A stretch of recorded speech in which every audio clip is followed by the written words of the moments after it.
رات کی نماز میں قرات کبھی بلند آواز سے اور کبھی آہستہ آواز سے کرتے، یعنی دونوں طرح۔ عاصم بن حمید فرماتے ہیں میں نے سیدہ عائشہ سے سوال کیا کہ رسول اللہ صلی اللہ علیہ وسلم اپنا قیام اللیل کس چیز سے شروع کرتے تھے؟ انہوں نے کہا تم نے مجھ سے وہ بات پوچھی ہے جو تم سے پہلے کسی نے نہیں پوچھی۔ آپ صلی اللہ علیہ وسلم جب کھڑے ہوتے تو اللہ اکبر 10 بار، الحمدللہ 10 بار، سبحان اللہ 10 بار، لا الہ الا اللہ 10 بار، استغفر اللہ 10 بار، اور پھر یہ پڑھتے اللہم اغفر لی واہدنی وارزقنی وعافنی، اے اللہ مجھے بخش دے، مجھے ہدایت دے، مجھے رزق عنایت فرما اور مجھے عافیت عطا فرما۔ اور آپ صلی اللہ علیہ وسلم قیامت کے روز میدان حشر میں کھڑے ہونے کی تنگی سے پناہ مانگتے تھے۔ اس میں آپ دیکھیے کہ 10 بار آپ کیسے گنیں گے؟ 10 بار کیسے گنیں گے؟ کیسے؟ طریقہ بتائیے مجھے، کیونکہ ہم حدیث پڑھ لیتے ہیں کہ عمل نہیں کرنا آتا۔ کیا انگلیاں کھولیں گے؟ اگر ہاتھ کھول دیا آپ نے، یہ حرکت کثیر کی تو اس سے نماز میں خلل آتا ہے۔ آپ صرف یہ کریں گے ہاتھ رکھا ہوا ہو اور صرف انگلی پریس کریں، بس، یعنی بغیر کسی حرکت کے، اور صرف ایک ایک انگلی کو پریس کرتے جائیں، ہو جاتا ہے نا بس۔ پھر دوسرے ہاتھ کی تو 10 ہو گئے، یا ایک ہی ہاتھ کو 2 دفعہ۔ بعض اوقات جو لوگ جلدی بھول جاتے ہیں یا زیادہ بھول جاتے ہیں تو وہ مجبوراً دوسرا ہاتھ بھی استعمال کر لیں، ورنہ بہتر یہ کہ دائیں ہاتھ پر ہی دونوں دفعہ گنا جائے۔ ٹھیک، تو اب اس میں آپ کو نہ ہاتھ کھولنا پڑے گا، نہ انگلیاں زیادہ ہلیں گی، اور 10 بار بھی ہوتا جائے گا۔ ٹھیک ہے، چلیے دعائے استفتاح برائے تہجد، یہ بھی دعائے استفتاح ہی ہے۔ استفتاح کہتے ہیں جس سے نماز کو شروع کیا جاتا ہے۔ سیدنا ابن عباس سے مروی ہے کہ رسول اللہ صلی اللہ علیہ وسلم جب رات میں تہجد کے لیے کھڑے ہوتے تو فرماتے اللہم لک الحمد انت قیم السماوات والارض، انت قیم السماوات والارض ومن فیہن، ولک الحمد لک ملک السماوات والارض ومن فیہن، وَلَكَ الْحَمْدُ أَنْتَ نُورُ السَّمَاوَاتِ وَالْأَرْضِ وَلَكَ الْحَمْدُ أَنْتَ مَلِكُ السَّمَاوَاتِ وَالْأَرْضِ وَلَكَ الْحَمْدُ أَنْتَ الْحَقُّ وَوَعْدُكَ الْحَقُّ وَلِقَاؤُكَ حَقٌّ وَقَوْلُكَ حَقٌّ وَالْجَنَّةُ حَقٌّ وَالنَّارُ حَقٌّ وَالنَّبِيُّونَ حَقٌّ وَمُحَمَّدٌ صلی اللہ علیہ وسلم حق وَالسَّاعَةُ حَقٌّ اللہم لک اسلمت وبک آمنت وعلیک توکلت وإلیک انبت وبک خاصمت وإلیک حاکمت فاغفر لی ما قدمت وما اخرت وما اسررت وما اعلنت انت المقدم وانت المؤخر لا الہ الا انت۔ اے اللہ ہر طرح کی تعریف تیرے ہی لیے ہے، تو آسمانوں اور زمین اور جو کچھ ان دونوں کے درمیان ہے ان کا سنبھالنے والا ہے، اور تیری ہی تعریف ہے۔ آسمانوں اور زمین اور ان کے درمیان کی تمام چیزوں پر حکومت تیرے ہی لیے ہے، اور تیری ہی تعریف ہے۔ تو نور ہے آسمانوں اور زمین کا، اور تیری ہی تعریف ہے۔ تو بادشاہ ہے آسمانوں اور زمین کا، اور تیری ہی تعریف ہے۔ تو سچا ہے اور تیرا وعدہ سچا ہے، اور تیری ملاقات برحق ہے، اور تیری بات سچی ہے، اور جنت برحق ہے اور دوزخ برحق ہے، اور تمام پیغمبر سچے ہیں، اور محمد صلی اللہ علیہ وسلم سچے ہیں، اور قیامت برحق ہے۔ اے اللہ میں تیرا فرما بردار ہوں، میں تجھ پر ایمان لایا ہوں، اور میں نے تجھ پر بھروسہ کیا ہے، اور میں تیری ہی طرف رجوع کرتا ہوں، اور تیری ہی مدد سے مخالفین کے ساتھ جھگڑتا ہوں، اور تجھی سے فیصلہ چاہتا ہوں۔ تو میرے اگلے پچھلے پوشیدہ اور ظاہر گناہوں کو معاف فرما دے۔ تو ہی آگے کرنے والا اور پیچھے رکھنے والا ہے، کوئی معبود نہیں مگر تو ہی ہے۔ بہت ہی خوبصورت الفاظ میں نبی صلی اللہ علیہ وسلم نے اللہ سبحانہ تعالیٰ کی حمد بیان کی ہے، اللہ تعالیٰ کی تعریف بیان کی ہے۔ اور یہ دعا آپ کہاں پڑھا کرتے تھے؟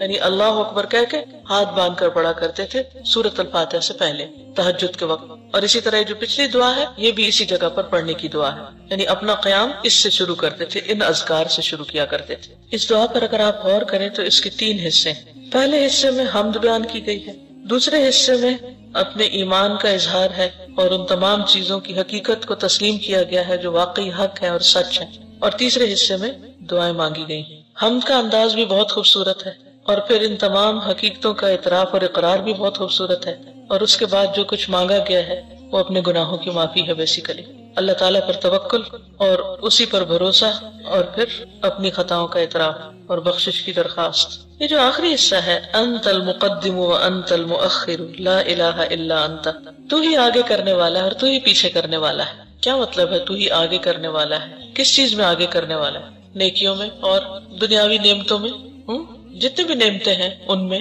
بعض اوقات ایسا ہوتا ہے نا کہ آپ کسی چیز میں، کسی فیلڈ میں آگے بڑھ جاتے ہیں، اور بعض اوقات کوشش کے باوجود پیچھے رہ جاتے ہیں، تو اس وقت پھر ہمارا طرز عمل کیا ہونا چاہیے؟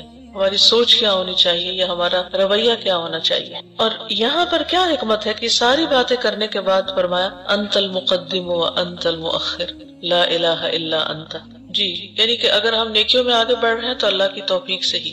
اگر اس نے کچھ دیا، آگے بڑھنے کا موقع دیا، تو بھی اس میں اللہ کی حکمت ہے. یعنی ہم نے سب کچھ کر لیا لیکن اب معاملہ اللہ پہ چھوڑ دیا. یعنی ایک طرح سے مکمل بھروسے کا اظہار ہے، مکمل اعتماد. اور زندگی میں ایسا ہوتا ہے نا کہ کبھی انسان آگے بڑھتا ہے اور کبھی پیچھے رہ جاتا ہے. ایسا ہوتا ہے؟ یہ تو نہیں کبھی ہوتا کہ ہمیشہ آپ اپنی مرضی سے ہی جہاں چاہے آگے بڑھتے چلے جائیں. اور استاذہ اس میں یہ بات بھی ہے کہ چونکہ ہر وقت یا تو ہم آگے بڑھ رہے ہوتے ہیں یا پیچھے ہو رہے ہوتے ہیں، اور یہ پوری دن میں ہر ٹائم ایسے ہو، کبھی نیکی میں آگے ہیں کبھی پیچھے، کبھی کسی اور کام میں آگے ہیں کبھی پیچھے. کبھی ٹائم سے آگے کبھی اتنی پیچھے. امپورٹنٹ بات ہے کہ اگر ہم پیچھے بھی ہو رہے ہیں تو بھی ہمارا یقین اللہ پہ ہی ہونا اس میں بھی چاہیے، کوئی خیر ہے. خیر ہے. اور اگر ہم آگے بڑھ رہے ہیں تو بھی ہم کسی بھی تکبر کسی چیز کا شکار نہ ہو کہ اللہ ہی کی ذات ہے جو آگے بڑھانے والی ہے اور پیچھے کرنے. بالکل. تو ہر روز صبح اگر یہ سبق یاد کر لے تو کسی سے شکوہ شکایت نہ رہے. میں صبح کسی سے ذکر کر رہی تھی کہ تقدیر پر ایمان کی ہم ڈسکس کر رہے تھے، تو میں نے کہا کہ مجھے ایمان تو ہے کہ جو بھی نقصان ہو وہ اللہ کی طرف سے ہوتا ہے، لیکن مجھے سارا اتنا ایک گلٹ سوار رہتا ہے کہ میری غلطی ہے میری غلطی ہے، تو میں اس سے کیسے باہر آؤں. پھر میں نے ان سے کہا کہ اچھا اللہ تعالیٰ ہی سکھائیں گے مجھے کہ یہ میں اس کو بیلنس کر پاؤں. تو اس میں کتنا اللہ نے سکھا دیا کہ پہلے آپ اپنی غلطیوں کی معافی بھی پوری مانگ رہے ہیں اور اس کے بعد پھر اللہ کو یہ کہہ رہے ہیں کہ جس چیز میں آپ چاہتے ہیں مجھے آگے کر دیتے ہیں، جس چیز میں چاہتے ہیں مجھے پیچھے. کیونکہ انسان کبھی بھی ہر چیز میں آگے نہیں ہو سکتا نا. اس سے مجھے یہ زیادہ سمجھ میں آ رہی ہے کہ اب میں تہجد میں کھڑی ہوں تو یہ آپ نے مجھے آگے کر دیا، اور اگر کوئی میں نیکی میں پیچھے ہوں کسی چیز میں، وہ بھی پھر میں آپ کی رضا سے. عام طور پہ ایسا ہوتا ہے کہ جو کچھ حالات ہمارے ساتھ پیش آ رہے ہوتے ہیں ہم انہیں ایکسپٹ نہیں کر پاتے. تو جب ہم نے کہا اللہ کا اسلم تو کہ میں نے اپنا آپ تیرے سپرد کر دیا، میں نے ایکسپٹ کر لیا. اسلم تو اصل میں کیا ہے؟ سبمیشن، ایکسپٹنس، کہ میں نے ایکسپٹ کر لیا. تو پھر اس کے بعد جو بھی حالات ہیں میرے ساتھ میں ان پہ راضی. رضیت باللہ ربا وبالاسلام دین وبمحمد النبی. تو یہ جو رضا کی کیفیت ہے، کیونکہ بعض اوقات آپ نیکی کے معاملات میں بھی کئی دفعہ کافی کوشش کرتے ہیں کہ مثلا ایک دعا آپ کو یاد ہو جائے، لیکن وہ نہیں ہوتی، کوشش کے باوجود نہیں کر پاتے. ہوتا نا سے پھر مکس اپ ہو جاتی، پھر مکس اپ. کچھ چیزیں اتنی آسانی کے ساتھ یاد ہو جاتی، کچھ نہیں ہو پاتی. ہو سکتا ہے اللہ تعالیٰ چاہتا ہے کہ ہم اس دعا کو بھی اور بھی زیادہ مانگ لیں، کیونکہ اور زیادہ پڑھیں گے، اس کو بار بار دہرائیں گے تو ہی ہمیں یاد ہوگی، ورنہ ہم شاید پہلی دفعہ پڑھ کے یاد کر لیتے. تو جب ہمارا کوئی کام جلدی ہو جاتا ہے، مرضی کے مطابق ہو جاتا ہے، تو ہم خوش ہو جاتے ہیں. اور جب کوئی کام اس طرح نہیں ہوتا، ہم اس میں پیچھے رہ جاتے ہیں، اپنے ٹارگیٹس کو میٹ نہیں کر پاتے، تو پھر ہم مایوسی کا شکار ہو جاتے ہیں. ایسے حالات میں بھی مایوس نہیں ہونا چاہیے، کیونکہ اس میں بھی ضرور کوئی مصلحت ہوگی. کوئی چیز ایسی ہے جو آپ کی زندگی میں ڈیلے ہو رہی ہے اور آپ چاہتے ہیں جلدی ہو جائے. ہاں سوچئے ذرا، ہے کوئی؟ اکثر لوگ مسکرا رہے ہیں. کسی کی شادی ڈیلے ہو رہی ہے، کسی کا ویزا ڈیلے ہو رہا ہے. تو پھر جب وہ چیز نہیں ہوتی جو ہم چاہتے ہیں تو پھر ہماری کیفیت کیا ہوتی ہے، ہمارا ریئیکشن کیا ہوتا ہے؟ عموماً جھنجھلاہٹ. کیوں نہیں ہوا؟ اب اس کو ہو جانا چاہیے. صبر نہیں رہتا نا. انت المقدم و انت المؤخر. اس ڈیلے میں بھی فائدہ ہے، اور اس وقت نہیں سمجھ آتا کہ اس میں کیا فائدہ ہے. کئی سال بعد جا کے سمجھ آتا ہے کس قدر فائدہ تھا. مثلا آپ کو کچھ نئی چیز سیکھنے کا موقع مل جاتا ہے، کوئی ایسی چیزیں انسان کو حاصل ہو جاتی ہے کہ جو جلدی میں تو ہو ہی نہیں سکتی تھی. بعض اوقات تھوڑا انتظار کرنا پڑتا ہے اور بعض اوقات زیادہ انتظار کرنا پڑتا ہے، لیکن ہر حال میں پھر صبر ضروری ہے. مثلا آپ کسی کی ملاقات کے لیے گئے ہیں اور آپ کو انتظار کرنے کے لیے کہا گیا، اس وقت کیا کیفیت ہوتی ہے؟ اچھا نہیں لگتا وہ انتظار. یا کبھی اپنی باری کا انتظار کرنا پڑتا ہے تو اچھا نہیں لگتا وہ انتظار، لیکن اس میں کیا حکمت ہوتی؟ کیونکہ ہمیں اس وقت نہیں سمجھ آ رہی ہوتی نا، کیونکہ ہماری توجہ اس وقت غور و فکر پر نہیں ہوتی. ہماری توجہ اس وقت مقصد پہ ہوتی ہے، یا وہ چیز جو ہم پانا چاہتے ہیں اس پہ ہوتی ہے کہ یہ جلدی سے مل جائے. اور آپ نے دیکھا ہوگا کہ بہت ساری چیزیں اگر زندگی میں قبل از وقت ہونے لگے، وقت سے پہلے انسان کو مل جائے تو وہ انسان کے لیے نقصان دہ ہو جاتی ہے. ہم نے تو اپنے لیے سوچا ہوتا ہے کوئی نیکی یا کوئی اچھائی یا کوئی ہم یہ کریں گے، لیکن اللہ تعالیٰ ہمیں ڈفرینٹ حالات میں رکھ کے کچھ اور طرح سے تربیت کرنا چاہ رہے ہوتے ہیں. بالکل. اور وہ کچھ حالات واقعات ایسے پیش آتے ہیں کہ جس کی وجہ سے ہم زیادہ سیکھ لیتے ہیں، پھر اس کے بعد وہ چیز حاصل زیادہ بہتر طور پر پھر ہینڈل بھی کر سکتے ہیں اس کو. استاذہ مجھے ایسے لگ رہا تھا کہ یہ جو آخری حصہ ہے نا، یہ اس سے تھوڑا سا جو پچھلا ہے نا اس کے ساتھ لنکڈ ہے، یعنی جس میں ہم کہتے ہیں کہ میں تجھ پہ ایمان لایا، تجھ پہ بھروسہ کیا، میں تیری ہی طرف رجوع کرتا ہوں، تیری ہی مدد سے مخالفین کے ساتھ جھگڑتا ہوں اور پھر تجھ ہی سے فیصلہ چاہتا ہوں، یعنی اپنی تمام چیزیں اس کے حوالے کیا۔ اور ایک اور چیز جو مجھے اس پورے میں نظر آ رہی تھی کہ یہ دن رات کا ایک تعلق ہے جو اللہ سبحانہ تعالیٰ سے جڑا ہوا ہے، اور پھر اس کی پوری ترتیب نبی صلی اللہ علیہ وسلم کی لائف میں مجھے لگ رہا ہے کہ وہ ایک سیکنڈ بھی جب وہ اپنے شعور میں ہوتے ہیں تو ان کا تعلق اللہ سبحانہ تعالیٰ سے جڑا ہوا ہوتا ہے، خصوصاً تنہائی کے لمحات میں وہ سبحان اللہ سبحان ربی ہی کہتے چلے جا رہے ہیں۔ تو جب ہم نے یہ سب کہہ لیا اور اللہ سے تعلق ہے تو پھر اب رجوع بھی اسی سے ہے، اسی سے جھگڑا کیا، خاموشی، فیصلہ، ہر کچھ، تو پھر اب جو بھی ہوگا اب وہ چاہے آگے کرے چاہے پیچھے کرے، ہر ایک میں خیر ہی خیر ہے۔ جزاک اللہ خیر۔ اس میں آپ دیکھیے کہ ہم اکثر جھگڑے کی حالت میں بھی ہوتے ہیں، کبھی اپنے سے جھگڑ رہے ہوتے ہیں، کبھی دوسروں سے۔ کبھی آپ کا ہوا کسی سے جھگڑا؟ بہت ہوتا ہے، ہر روز کوئی نہ کوئی، کبھی بچوں سے جھگڑ رہے ہوتے ہیں، کبھی بڑوں سے، کبھی دوستوں سے، کبھی کسی سے، جھگڑا چلتا رہتا ہے نا۔ تو اس میں کیا ہے کہ وَبِكَ خَاصَمْتُ وَإِلَيْكَ حَاكَمْتُ فَاغْفِرْ لِي مَا قَدَّمْتُ وَمَا أَخَّرْتُ، کیونکہ جھگڑے میں ہم اپنے آپ ہی کو حق پر سمجھتے ہیں اور ہم سمجھتے ہیں ہمارے ساتھ زیادتی ہو رہی ہے۔ فَاغْفِرْ لِي مَا قَدَّمْتُ وَمَا أَخَّرْتُ، ایون تو اگر ہمارے ساتھ بھی ہو رہی ہے تو بھی بخشش مسائل کا حل ہے۔ جب کسی بھی کام میں رکاوٹ آئے تو صرف لڑائی جھگڑے سے وہ حل نہیں ہوتی، اللہ کی طرف رجوع کرنے کی ضرورت ہوتی۔ اور پھر انت المقدم و انت المؤخر، اللہ چاہے تو فیصلہ جلدی سامنے آئے، اللہ چاہے تو اس میں تاخیر ہو جائے۔ اسی جلد بازی کو کنٹرول کیا گیا، اس میں ہماری برداشت کو بڑھائی جا رہا تھا، اس میں بھی فائدہ ہوتا ہے نا، یعنی ایک چیز بڑھے یا دوسری، لیکن فائدہ ہی فائدہ ہے۔ استاذہ کل ایک خاتون آئی بہت ہی زیادہ پریشان تھی، تو وہ کہنے لگی کہ میں اپنا گھر چھوڑ آئی ہوں، یا میں خودکشی کر لوں گی اور یا میں، تو میں نے انہیں کہا کہ آپ کو پریشانی کیا ہے نا، تو انہوں نے بتایا کہ 22 سال پہلے میرے ہسبینڈ فوت ہو گئے تھے اور اس کے بعد میں نے بہت محنت کے ساتھ اپنے بیٹے کی پرورش کی، لیکن اب میرا بیٹا جو ہے وہ بہت زیادہ نافرمان ہے، ہر چیز ہے اب اس کے پاس مگر وہ بہت ہی زیادہ سنگ دل ہے، تو میں اب بالکل نہیں رہ سکتی اس گھر میں۔ تو میں نے انہیں کہا کہ آپ دیکھیں کہ نتائج بہت ساری چیزوں میں ہمارے ہاتھ میں نہیں ہوتے، ہمارے ہاتھ میں کوشش ہوتی ہے، صرف آپ نے اپنی طرف سے کوشش کی، آپ دعائیں بھی کریے، دعائیں جاری رکھیں۔ پھر میں نے انہیں نا قرآن مجید سے نوح علیہ السلام کی اور ایک دو اس طرح کی مثال دی، تو وہ ساری باتیں سننے کے بعد آخر میں انہوں نے مجھے کہا کہ میں اتنی مایوس تھی آج، اور مجھے یوں لگا کہ ہم مایوس اس وقت ہوتے ہیں جب ہم نتیجہ اپنے ہاتھ میں سمجھتے ہیں، نتائج کے اعتبار سے ہمارے ہاتھ میں کچھ نہیں ہے، ہمارے ہاتھ میں صرف کوشش ہے۔ خلاصہ یہی ہے کہ نتیجہ ہمارے ہاتھ میں نہیں، انت المقدم و انت المؤخر، کہ تو ہی پیچھے کرنے والا ہے۔ تو بعض اوقات بہت زیادہ ہم اس بات پہ پریشان ہوتے ہیں اس وقت کیوں ایسا ہوا ہے، جیسے ہدایت ہی ملنا تھا تو ہم بہت زیادہ اس پر بات کرتے رہتے ہیں کہ ہم گلٹ فیل کرتے ہیں کہ اتنا عرصہ میں ایسے رہی ہو رہی۔ لیکن میں نے جب خود اپنا انالیسس کیا کہ مختلف چیزوں کے ملنے کے ایک وقت جو اللہ تعالیٰ نے رکھا ہے، کہ اگر وہ اس سے پہلے مجھے ملتی تو شاید میں اس کی وہ قدر ہی نہ کرتی۔ تو یہ جیسے اللہ تعالیٰ نے قرآن مجید میں بھی کہا نا کہ موسیٰ علیہ السلام کے لیے کہ اب تم ٹھیک وقت پر آ گئے ہو اے موسیٰ، تو چیزوں کو لینے کے لیے قبولیت کی صلاحیت ہی ہمارے اندر نہیں ہوتی، تو اس وجہ سے بھی بعض اوقات تاخیر ہو رہی ہوتی ہے۔ بالکل، اس دعا کو جتنی دفعہ بھی پڑھا جائے کم ہے، اس میں بہت معانی کا سمندر ہے، اور جس طرح اللہ سبحانہ وتعالیٰ کی تعریف کی گئی اور اس میں سے بھی ایک ایک حصہ جو ہے وہ قابل غور ہے، کہ کس طرح آسمان و زمین سے بات شروع ہوتی، پھر اللہ کے ملک پہ بات شروع ہوتی، پھر نور کی بات ہے، اور پھر اللہ کے وعدوں اور ملاقات اور بات کی، اور پھر جنت، پھر دوزخ اور انبیاء اور نبی صلی اللہ علیہ وسلم۔ آگے چلتے ہیں۔ فجر کے وقت کی اہمیت، صبح خیز امتیوں کے لیے نبی اکرم صلی اللہ علیہ وسلم کی دعا، صبح خیز کا مطلب جو صبح صبح اٹھ جائے، صبح جلد اٹھنے والے امتیوں کے لیے نبی اکرم صلی اللہ علیہ وسلم کی دعا۔ آپ نے فرمایا اللہم بارک لامتی فی بکورہا، اے اللہ میری امت کے لیے اس کی صبح میں برکت ڈال دے۔ پھر فجر کی سنتیں دنیا اور ما فیہا سے بہتر ہیں۔ سیدہ عائشہ سے روایت ہے نبی کریم صلی اللہ علیہ وسلم نے فرمایا رکعتا الفجر خیر من الدنیا وما فیہا، فجر کی 2 سنتیں دنیا اور اس کی ہر چیز سے بہتر ہیں۔ دنیا میں آپ کو کیا کیا پسند ہے، کیا بہت قیمتی لگتا ہے، اس کے بارے میں سوچیے، اپنے دماغ میں سوچ لیجئے کہ کیا کیا چیز آپ کو بہت پریشیس لگتی ہے اور آپ اس کو کسی قیمت پر کھونا نہیں چاہتے۔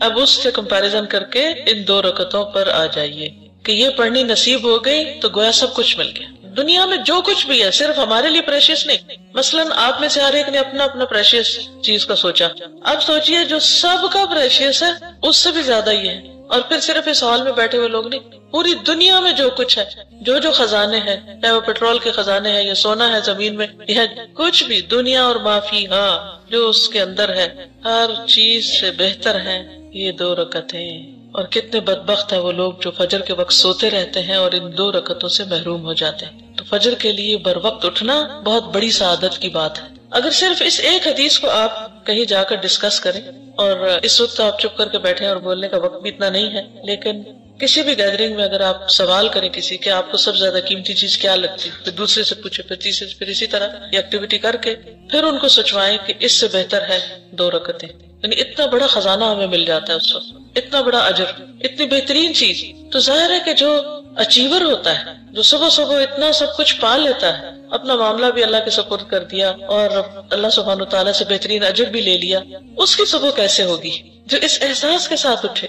اور اس کی صبح کیسے ہوگی کہ جو نہ تہجد میں اٹھا، نہ اس نے یہ دعا پڑھی اور نہ اپنا معاملہ اللہ کے سپرد کیا، اور نہ ہی اس پر اس کا یقین ہے کہ وہی آگے بڑھاتا ہے، وہی پیچھے کرتا ہے، اور نہ پھر فجر ڈھنگ سے پڑھی، تو اس کی زندگی کیا زندگی ہوگی؟ اس میں کہاں سے سکون اور کہاں سے خوشی ہو سکتی؟ اصل میں ہماری اپروچ مٹیریلسٹک ہوگی نا، اگر ہم آخرت اورینٹڈ اور اس پوائنٹ آف ویو سے اس حدیث مبارک کو دیکھیں تو جیسے فرمایا گیا کہ آخرت میں تمہیں عذاب سے اگر زمین بھر سونا بھی تم صدقہ کرو تو تمہارے کام نہیں آئے گا، تو اگر اس کانٹیکسٹ میں اس کو دیکھا جائے تو پھر لگتا ہے کہ باقی جتنے بھی خزانے ہیں وہ ہمارے اس وقت کام نہیں آئیں گے جتنی یہ 2-3 منٹ کی عبادت۔ بالکل صحیح۔ پھر نماز فجر پڑھے بغیر سوئے رہنا۔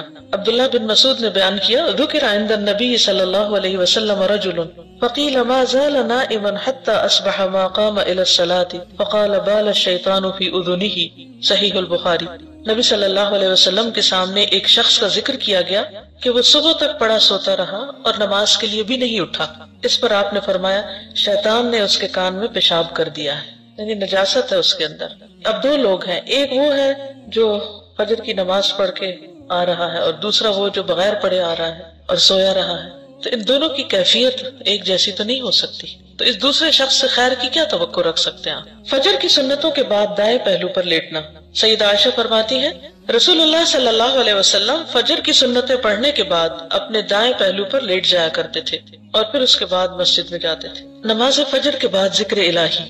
سیدنا جابر بن سمرہ سے مروی ہے ان النبی صلی اللہ علیہ وسلم کان اذا صلی الفجر جلس فی مصلاہ حتی تطلع الشمس حسنا، صحیح مسلم۔ نبی کریم صلی اللہ علیہ وسلم جو فجر کی نماز ادا کر لیتے تو اپنی جگہ پر بیٹھے رہتے یہاں تک کہ سورج اچھی طرح نکل آتا۔ کیا کرتے تھے بیٹھ کر؟ جو صبح شام کے اذکار ہیں ان کا وقت کیا ہے؟ صبح کا سورج نکلنے سے پہلے پڑھنے ہوتے ہیں۔ نوٹ کر لیجئے یہ بات، کیونکہ بہت سے لوگوں کے ہاتھ میں ایاک نستعین دیکھتی ہوں سورج نکلنے کے بعد، تو ان کو پڑھنے کا اصل وقت سورج نکلنے سے پہلے تک کا ہے۔ اگر کسی وجہ سے مس ہو جائے تو بعد میں پڑھ لیجئے، لیکن اصل وقت وہی ہے، اور فجر کی نماز کے فوراً بعد پڑھ لی جائے۔ سیدنا انس سے روایت ہے کہ رسول اللہ صلی اللہ علیہ وسلم نے فرمایا من صلی الغداة فی جماعت ثم قعد یذکر اللہ حتی تطلع الشمس ثم صلی رکعتین کانت له کاجر حجۃ وعمرۃ قال قال رسول اللہ صلی اللہ علیہ وسلم تامۃ تامۃ تامۃ، جس نے فجر کی نماز با جماعت ادا کی پھر سورج طلوع ہونے تک بیٹھا اللہ کو یاد کرتا رہا، پھر 2 رکعت نماز ادا کی یعنی اشراق، تو اسے مکمل ایک حج اور ایک عمرے کا ثواب ملے گا۔ اور رسول اللہ صلی اللہ علیہ وسلم نے تاکید کے لیے لفظ تامتن تامتن تامتن یعنی 3 بار یہ بات دہرائی تاکہ شک نہ ہو کسی کو کہ ملے گا یا نہیں ملے گا۔ کتنے لوگوں کو عمرہ کرنے کا شوق ہے؟ سب کو شوق ہے۔ اگر وہاں نہ جا سکے تو اللہ تعالیٰ نے محروم نہیں کیا اجر و ثواب سے، آپ روز کمائیں ثواب۔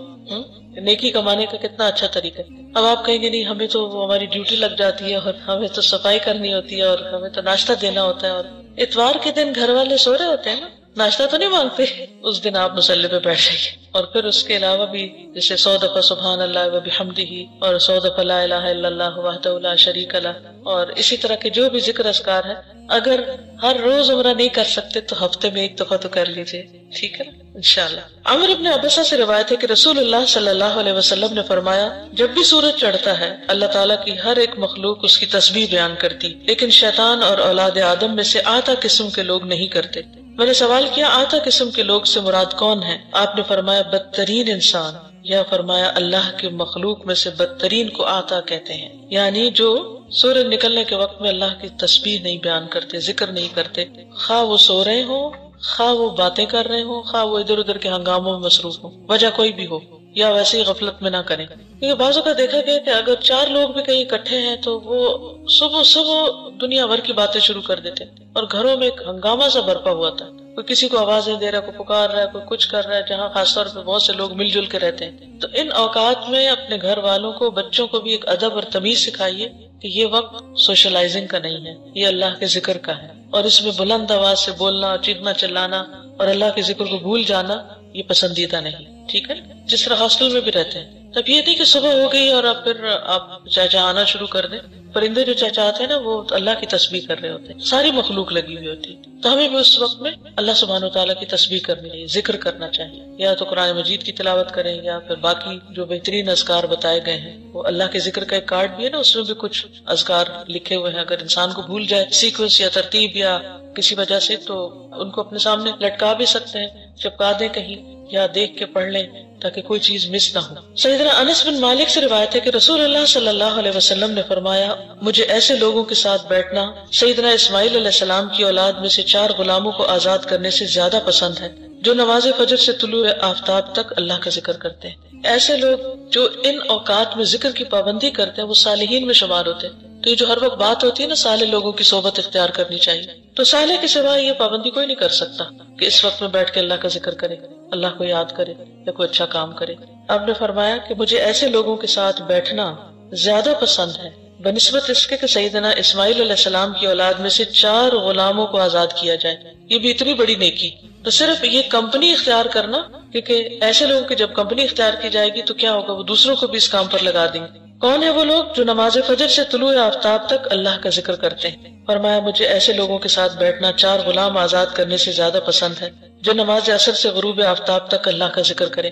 یعنی اس وقت ان کے ذکر میں اور کثرت ہو جائے، کیونکہ دن بھر کام وغیرہ کرتے رہتے ہیں تو شام میں پھر انرجی لو ہونے لگتی، تو کہ بہت ایکٹیولی آپ دوسرے کام نہیں کر سکتے، تو پھر انسان کو ذکر میں ایک خاص قسم کا سکون بھی ملتا ہے، ایک تسلی ہوتی. تو کس قدر فضیلت ہے ذکر کی. کیا کر سکتے ہیں آپ اس وقت اپنے آپ کو اس چیز کا پابند بنانے کے لیے، اگر باقی گھر والے نہیں ہیں پابند؟ کیونکہ ابھی جو کچھ 6 دن سے پڑھ رہے ہیں ہم، یہ اب ویکنڈ پہ جا کے پتہ چل جائے گا کہ کیا ہوتا ہے، کتنی پابندی ہوتی ہے ان سارے اذکار کی. یہ کچھ لوگ جب ان کو ایک خاص ٹائم ٹیبل کا پابند کیا جاتا ہے تو اس وقت تو وہ کر لیتے ہیں، لیکن جو ہی اس سے چھوٹتے ہیں تو سب بھول جاتے ہیں. تو گھر جاتے وقت اپنے ویکنڈ کے لیے بھی ایک ٹائم ٹیبل بنائیے، کیونکہ اللہ سبحانہ تعالیٰ کو وہ عمل زیادہ پسند ہے جس میں آپ کنسسٹنٹ ہو، جو تسلسل کے ساتھ ہو، دوام کے ساتھ ہو، چاہے وہ تھوڑا ہی کیوں نہ ہو. ٹھیک ہے. اب یہ مجبوری ہو سکتی ہے گھر والوں کی کہ بچے چھوٹے ہیں، وہ رو رہے ہیں، تب آپ مسئلے پہ تو نہیں بیٹھ سکتے، یا آپ کے ہسبینڈ کو ڈیوٹی پر جانا ہے تو آپ کو ناشتہ بنانا ہے یا لگانا ہے یا کوئی بھی ایسا کام کرنا ہے، یا آپ کو خود یہاں پر آنا ہے، تو آپ کو جلدی ہے نکلنے کی.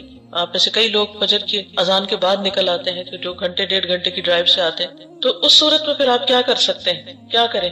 کھانا بناتے وقت ذکر کرتے رہیں، سفر میں آتے وقت آپ ذکر کرتے رہیں، اور یعنی جو بھی کام کر رہے ہیں، مثلا آپ کو صفائی کر رہے ہیں، کچھ بھی کر رہے ہیں، یعنی ایک تو یہ کہ آپ ایک جگہ بیٹھ کے کریں. اگر بیٹھ کے نہیں کر پا رہے تو جو بھی کام آپ کے حصے میں ہے یا ذمہ داری پہ ہے، اس کام کے دوران بھی ذکر کرتے رہیں، ہاں وہ صبح کا وقت ہے یا عصر کا وقت ہے، لیکن ان اوقات کو ذکر کے لیے خاص کریں. اس سے یہ بھی پتہ چلتا ہے کہ شام کے اذکار مغرب کی اذان سے پہلے ہو جانے چاہیے، یعنی عصر کی نماز پڑھنے کے بعد شام کی دعاؤں کا وقت شروع ہو جاتا ہے. ٹھیک.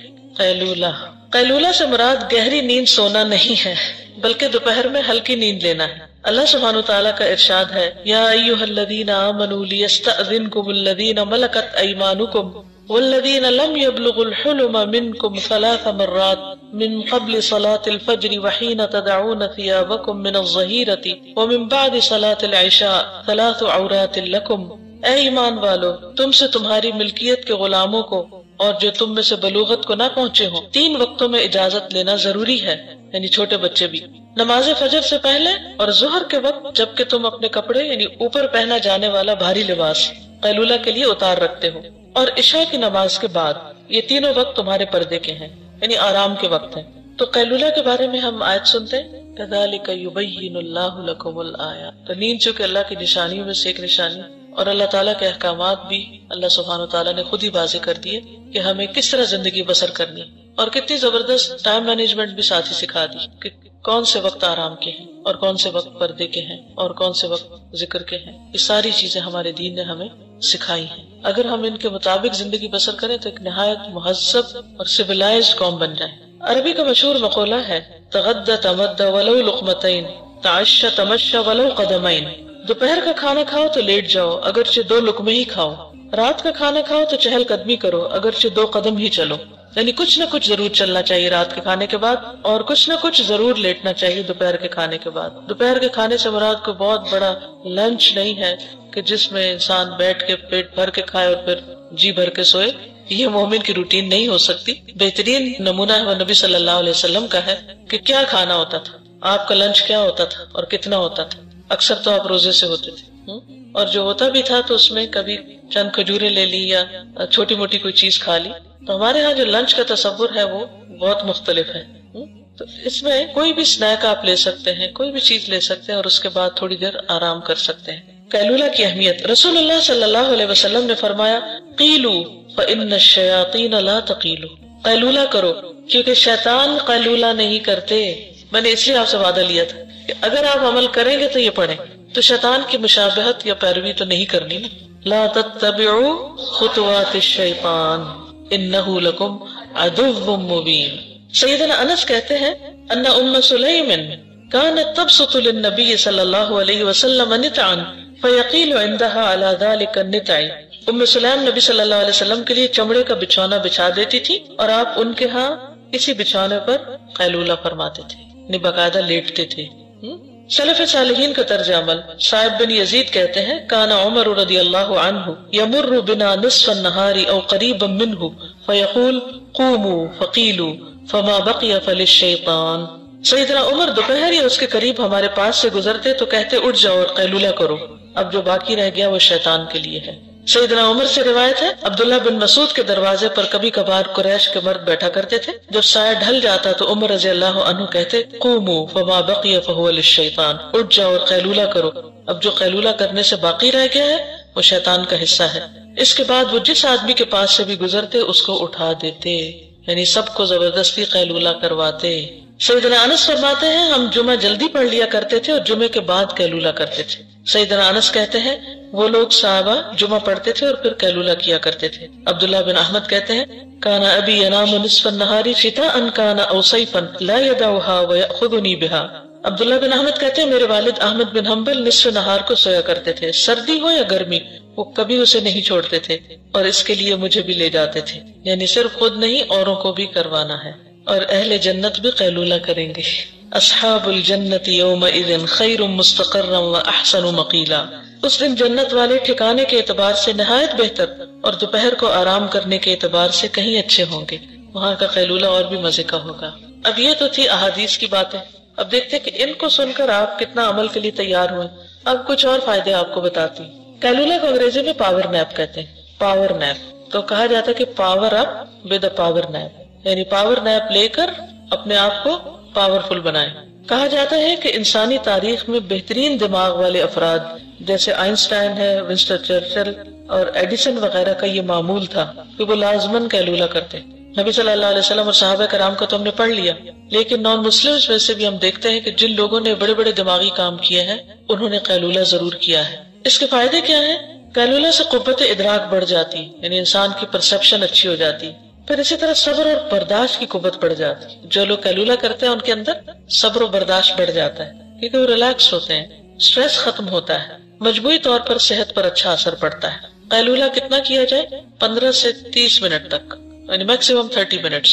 15 منٹ بہت اچھے ہیں، اگر 15 نہ ملے تو 5 سے 10 منٹ بھی کیا جا سکتا، اگر 10 منٹ بھی نہ ملے تو کم از کم 5 منٹ شٹ ڈاؤن، ہر چیز بند اور خاموشی۔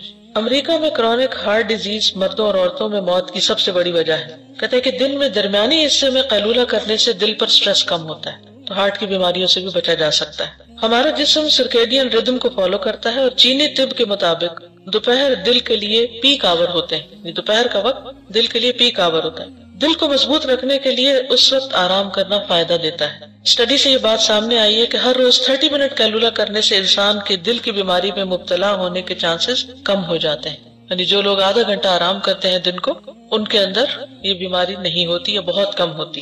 پھر دفتری اوقات میں یا اسکول میں، کالج میں کیسے قیلولہ کیا جائے؟ اب آپ کہیں گے ہم سب تو یہاں ہوتے ہیں، 2 بجے تک تو کلاس چلتی ہے، پھر قیلولہ کب ہو؟ کیا خیال ہے؟ بریک ٹائم پر؟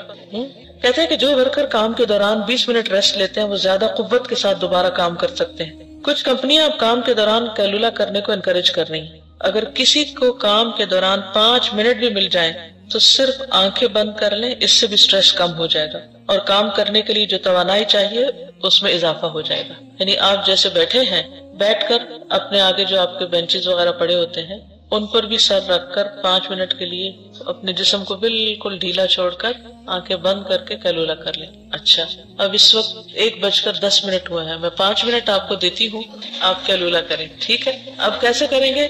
جس کے پاس لیٹنے کی جگہ ہے وہ تو لیٹ جائے، اور جس کے پاس لیٹنے کی جگہ نہیں ہے وہ اپنے ہاتھوں کو اپنا تکیہ بنا کر اپنی گود میں سر رکھ لے. لائٹس آف کر دیں.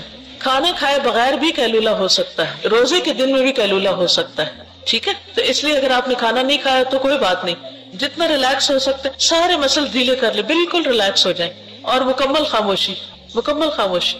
آنکھیں بند کر لیجیے. السلام علیکم ورحمۃ اللہ وبرکاتہ. لائٹس آن کر دیں. کیسا فیل ہو رہا ہے؟ ہم اپنی باتوں میں سے، اپنے کھانے کے وقت کو کم کر کے، ہم اپنی اور مصروفیات میں سے صرف 5 منٹ بھی اگر ہر چیز بند کر دیں، لائٹس بھی بند کر دیں، باتیں بھی، شور ہنگامہ سب کچھ، اور اس کے بعد اگر آپ اٹھیں تو انرجیٹک بھی فیل کرتے ہیں، اور جو 5 منٹ آپ کے وہ گئے ہیں نا اس کام میں، اس سے زیادہ پروڈکٹیو ہو جاتے ہیں بعد میں. آپ بچوں کو بھی کرانا چاہیے. شیطان کیلولا نہیں کرتے، تو جب بچے نہیں کریں گے تو کیا ہوگا؟ ہائپر ہوں گے. ہم نے سنتوں کے پیر بھی چھوڑ دیے نا.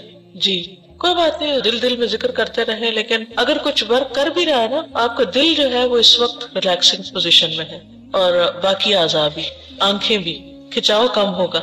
مجھے یاد آ رہا ہے کہ جب میں اسکول میں تھی اور میرے کلاس 2 میں، وہ ہماری جو ٹیچر تھی نا، وہ ضرور ہمیں 5-10 منٹس کے لیے کہتی تھی کہ اپنے سر رکھیں، اور پھر اس میں کہتی تھی ابھی آپ کو نا سٹارز نظر آئیں گے تھوڑی دیر میں، اگر آپ تھوڑی دیر بند رکھیں گے پھر آپ کو سٹارز نظر آئیں گے. تو ہم اس شوق میں بند کر لیتے تھے کہ بچے بہت ریسٹلیس ہوتے ہیں نا، وہ نہیں ریسٹ کر سکتے. لیکن اگر ہم نے کوئی وعدہ کرے اس طرح اور واقعی وہ آنکھوں میں امیجز، تو پھر ظاہر بننے لگ جاتے، جو بھی آپ سوچیں گے وہ آپ کو امیج نظر آئے گا.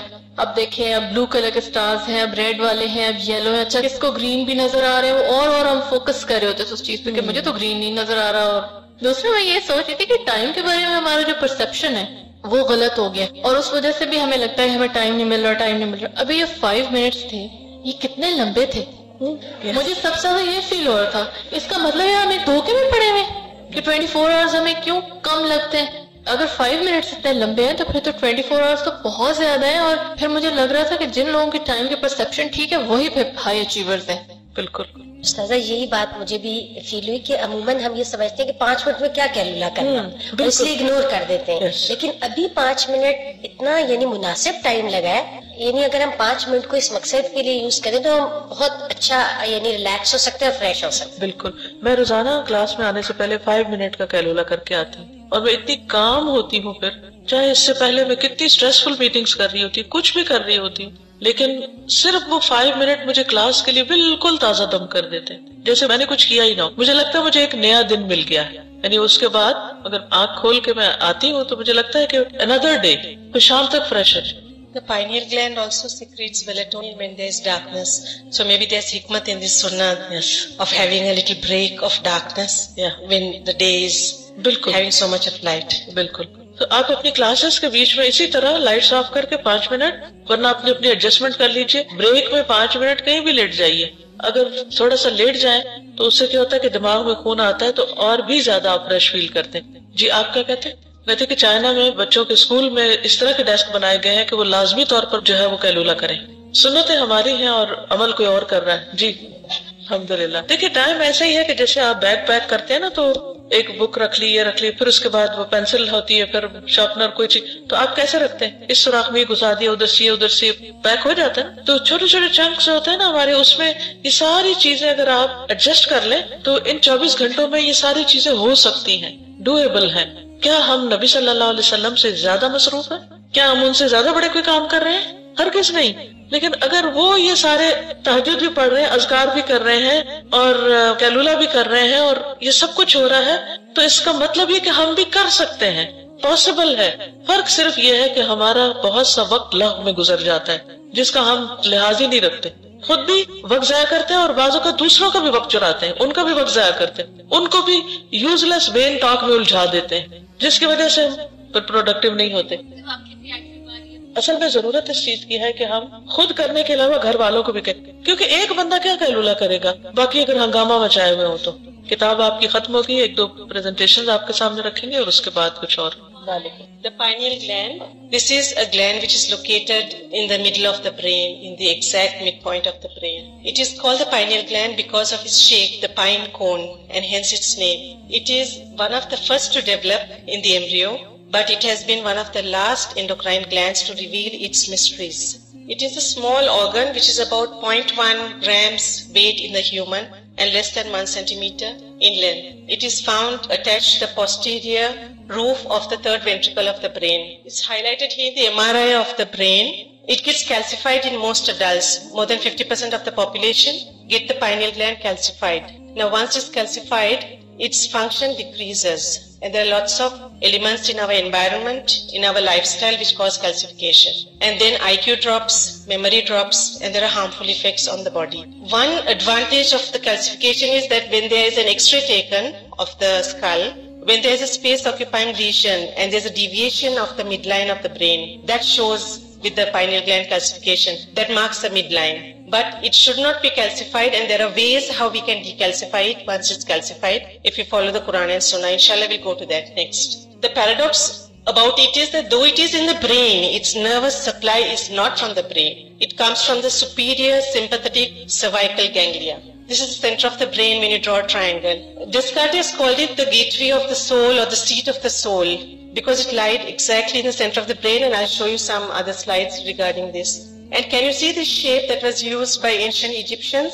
When you look at it, this is representing the corpus callosum, this is representing the thalamus, the cerebellum, the spinal cord, the pons and the medulla. So they have taken the basic structure from the shape of the brain and the structures of the brain to get their eyes of Ra. Can you see this eye moving? There. They call it the third eye in mythologies and mysteries. That's because some living beings like some fish and some amphibians, they have a third eye. Now in our bodies, the two eyes are very sensitive to light, and the next only organ sensitive to light in our body is the pineal gland. The rays of light go from the optic nerves into the suprachiasmatic nuclei, and those nerves are also connected to the pineal gland. And the secretion of melatonin or the happy hormone by the pineal gland is inversely proportional to the light. So in darkness there's maximum secretion. So praise be to Allah. If we are content with what Allah has given, you'll always be the richest people. We'll go on next. And this is an ayat of the Quran in Surah Bani Israel, chapter number 17. And of knowledge you have been given only a little. That's because at the beginning of the century, or in the middle of the century, there was a great scientist who said that the pineal gland was useless. It was of no use. But then later on they have unraveled a lot of mysteries of the happy hormone melatonin, which is now in the form of capsules, and it's even used for various people who cross time zones, for jet lag, for shift workers. It's being used. So it combats viruses, various vascular diseases and germs, the melatonin hormone. It's a very important hormone. So this is just a believer's reference, and in Surah Al-Baqarah, ayat 255, it said, he prays to him also says, and they will never encompass anything of his knowledge except that he wills. So all the mysteries of the human bodies are not known by all doctors or all scientists, although they claim when we go into the depth of the Quran. This is a histology of the pineal gland under the electron microscope. The pineal gland and melatonin. It's a very simple gland, but it secretes a very important hormone, melatonin. And therefore this pineal gland, although it's located in the brain, becomes similar to the adrenal medulla because of the connection to the suprachiasmatic nucleus of the hypothalamus of the brain. The precursor of melatonin is serotonin, and it's a neurotransmitter which is derived from the amino acid tryptophan. So there's a circadian rhythm in the melatonin secretion of the human body. This is just a chart showing of two individuals of the secretion of melatonin in the dark and the light. Next. This is how it rises. Can you see the rise of the melatonin? And as Ustaza just now mentioned about Kailula, which is around midday, can you see the rise is starting around that, around 2 p.m. Then it rises in the middle of the night. So there is hikmah in our sunnah. The Kailula also came in here, the tahajjud, and everything came in there. That's just the chart. There are a lot of causes of calcification of the pineal gland. One is fluoride in drinking water, toothpaste, etc. Then there are various pesticides in the environment, pollutants, our habits. So we have to do a pineal detox. We should have positive friends Use your intuition. Now we know that we get hikmah when we follow Quran and Sunnah. When the Quran becomes our living manual, we have hikmah. Allah puts in the Furqan in us that we have studied. Here I have sort of highlighted and made bold a few letters of a few items which cause decalcification of the pineal gland. For example, vinegar. That's in prophetic medicine, that vinegar is a very good ingredient. Then comes melatonin, and we studied about melatonin that it is secreted mostly in the dark. So if we followed the Sunnah and slept straight away after Isha and slept early at night and woke up early in the morning, then therefore we will have high levels of secretion. One, if we slept early, we'll have more light hours. If we woke up early in the morning, then we will be tired by evening and naturally we are going to fall asleep early. So there's hikmah in our Sunnah. Then it comes to the black seed, Kalonji Najila Sativa, that is there in our hadith. That's a cure for everything except death. Then there's yoga mentioned here, but I think the best yoga and the best exercise would be our salah. So the early morning has been blessed for my ummah, Sahih al-Jam. It is He who has appointed the night a covering for you and sleep for a rest. The day He has appointed for rising. Surah Furqan 47. Hijama is one other sunnah which causes your pH of the blood to come back to a normal and a well-functioning level, because an acidic pH is detrimental to the cells and it is also detrimental to the functioning of the pineal gland. So now I leave you with a food for thought. You have to decide for yourselves where you stand. And there's a saying by Imam Malik, a quote, the gist of which is that the Sunnah is like Noah's Ark. The person who embarks on it has reached salvation and the one who hasn't has drowned. Jazakallah khair. This is another slide just for information. Can you see the cone-shaped of the pine tree that has been used even by non-Muslims? Can you see it on the stick of the Pope? And can you see it in the Vatican? Also the shape of the head hair that is set of Lord Buddha, if you see, it's like a cone.